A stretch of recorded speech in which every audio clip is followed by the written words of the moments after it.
Assalamualaikum warahmatullahi wabarakatuh.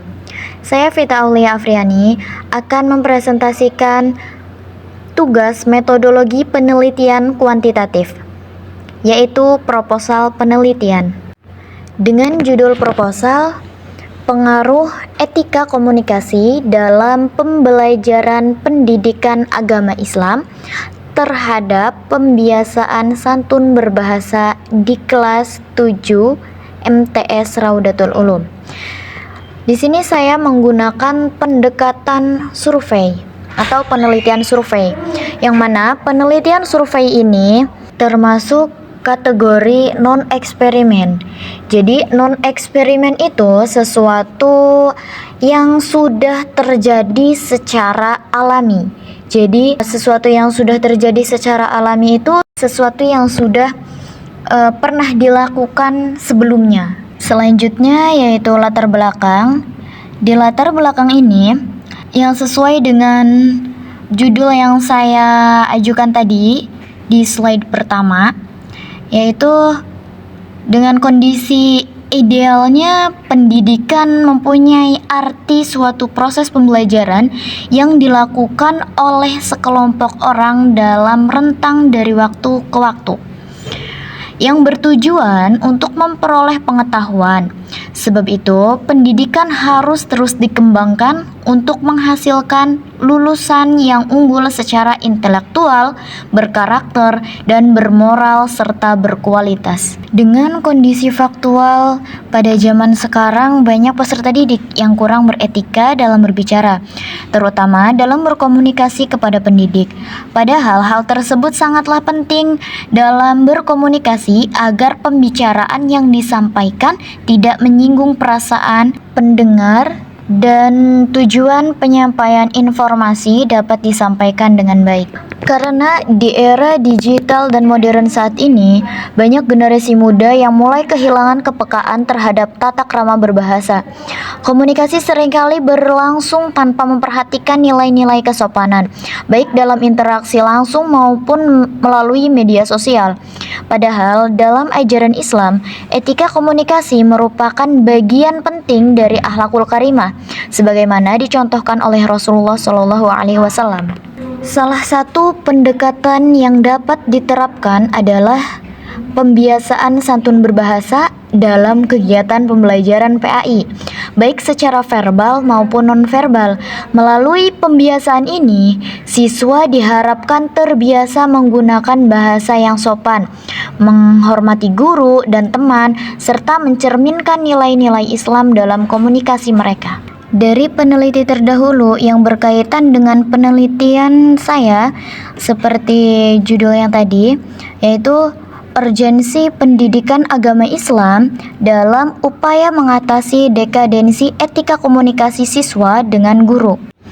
Melihat dari hasil penelitian tersebut bahwa fenomena dekadensi etika komunikasi siswa dengan guru pada zaman sekarang ini di SMP Lab School UNESA 1 Surabaya mengupayakan cara untuk mengatasi hal tersebut dengan membiasakan siswa melalui program-program keagamaan yang telah dibentuk oleh sekolah.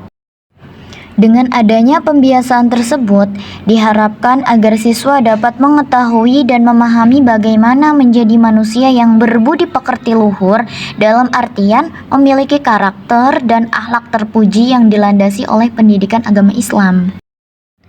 Jadi penelitian ini bertujuan untuk menguji sejauh mana pengaruh etika komunikasi siswa dalam pembelajaran PAI, Pendidikan Agama Islam, terhadap pembiasaan santun berbahasa siswa kelas 7 di MTS Raudatul Ulum. Penelitian ini menggunakan rumusan masalah asosiatif. Di dalam rumusan masalah asosiatif itu ada 3. Nah, saya menggunakan rumusan masalah asosiatif kausal, yang mana asosiatif kausal itu rumusan masalah yang mempunyai pengaruh atau sebab akibat.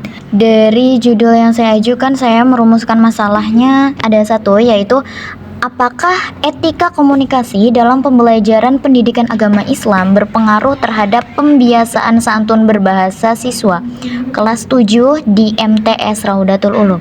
Variabel penelitian yang saya gunakan yaitu ada dua. Yang pertama variabel X atau variabel bebas, yang kedua variabel Y atau variabel terikat. Dari variabel bebas yaitu etika komunikasi dalam pembelajaran pendidikan agama Islam, itu sebagai variabel X, dan sebagai variabel Y-nya yaitu pembiasaan santun berbahasa, dengan judul yang awalnya itu pengaruh etika komunikasi dalam pembelajaran pendidikan agama Islam terhadap pembiasaan santun berbahasa di kelas 7 MTS Raudatul Ulum. Hipotesis yang digunakan dalam penelitian ini adalah hipotesis kausal atau sebab akibat untuk menguji dugaan adanya hubungan timbal balik atau pengaruh satu arah atau sebab akibat antara satu variabel dengan variabel lainnya. Dari hipotesis 0, yaitu tidak terdapat pengaruh yang signifikan dari penerapan etika komunikasi dalam pembelajaran pendidikan agama Islam terhadap pembiasaan santun berbahasa pada siswa kelas 7 MTS Raudatul Ulum. Dan hipotesis alternatif atau H1, terdapat pengaruh yang signifikan dari penerapan etika komunikasi dalam pembelajaran pendidikan agama Islam terhadap pembiasaan santun berbahasa pada siswa kelas 7 MTS Raudatul Ulum. Populasi dalam penelitian ini yaitu seluruh siswa yang terdaftar secara resmi sebagai siswa kelas 7 di Madrasah Tsanawiyah Raudatul Ulum pada tahun ajaran 2025 sampai 2026 saat penelitian dilaksanakan. Dengan populasi jumlah siswa terdapat 30 siswa. Lalu sampel yang diambil dalam penelitian ini itu 30 siswa. Jadi sampel yang saya ambil itu semua yang terdapat di populasi itu saya jadikan sampel. Teknik sampel yang digunakan pada penelitian ini ialah jenis teknik non-probability sampling, yang artinya teknik sampling yang tiada memberikan kesempatan peluang pada setiap anggota populasi untuk dijadikan anggota sampel. Dari sampel yang saya ambil tadi itu seluruh populasi dijadikan sampel. Nah, itu disebut sebagai saturation sampling atau sampel jenuh. Di mana sampel jenuh ini adalah teknik penentuan sampel seluruh anggota populasi dijadikan sampel karena jumlah populasi yang relatif kecil, biasanya kurang dari 100. Pengukuran variabel bebas atau X, seluruh 30 siswa itu akan diukur tingkat pemahaman atau penerapan mereka terhadap etika komunikasi dalam pembelajaran PAI seperti melalui kuesioner. Lalu pengukuran variabel terikat atau Y, itu seluruh 30 siswa juga akan diukur tingkat pembiasaan santun berbahasa terhadap pembelajaran. Ya, misalnya seperti kuesioner. Jenis data yang digunakan pada penelitian ini adalah jenis data interval dan data rasio. Data variabel bebas atau X, yaitu etika komunikasi dalam pembelajaran agama Islam ini menggunakan skala pengukuran interval.